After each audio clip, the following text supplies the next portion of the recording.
ప్రస్తుతం భారత క్రికెట్ జట్టు ఆస్ట్రేలియాతో బోర్డర్ గౌస్కర్ ట్రోఫీ ఆడుతూ బిజీగా ఉంది. ఈ సిరీస్లో 3 మ్యాచ్లు ముగిశాయి. మరో 2 టెస్ట్ మ్యాచ్లు ఆడవలసి ఉంది. 2023-20 టెస్ట్ ఛాంపియన్షిప్లో టీమిండియాకు ఇదే చివరి సిరీస్. ఈ సిరీస్ తర్వాత భారత్ 2025-27 టెస్ట్ ఛాంపియన్షిప్ సైకిల్ను ప్రారంభిస్తుంది. రానున్న 2 సంవత్సరాలకు భారత టెస్ట్ షెడ్యూల్పై ఒక క్లారిటీ వచ్చేసింది. సౌత్ ఆఫ్రికా, ఆస్ట్రేలియా, వెస్టిండీస్ జట్లపై భారత్ సొంత గడ్డపై టెస్ట్ సిరీస్ ఆడనుంది. అదేవిధంగా ఇంగ్లాండ్, న్యూజిలాండ్, శ్రీలంకతో విదేశాల్లో టెస్ట్ సిరీస్లు జరగనున్నాయి. మొదటిగా 2025లో వెస్టిండీస్తో, అక్టోబర్లో, ఆ తర్వాత నవంబర్లో సౌత్ ఆఫ్రికాతో సొంత గడ్డపై సిరీస్ ఆడనుంది. 2026 చివరిలో ఆస్ట్రేలియాతో బోర్డర్ గౌస్కర్ ట్రోఫీ భారత వేదికగా ఆడే అవకాశం ఉంది.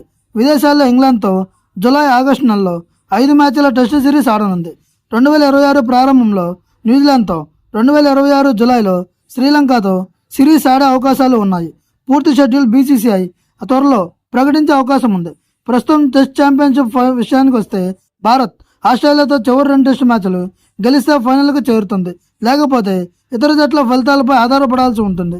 ఇప్పటికే సౌత్ ఆఫ్రికా పాయింట్స్ టేబుల్లో అగ్రస్థానంలో ఉంది. ఆస్ట్రేలియా, భారత్ వరుసగా 2-3 స్థానాల్లో కొనసాగుతున్నాయి. ఆస్ట్రేలియాతో డిసెంబర్ 26న మెల్బోర్న్ వేదికగా భారత్ 4వ టెస్ట్ ఆడనుంది. ఈ వీడియో కనుక మీకు నచ్చినట్లయితే please like, share and subscribe.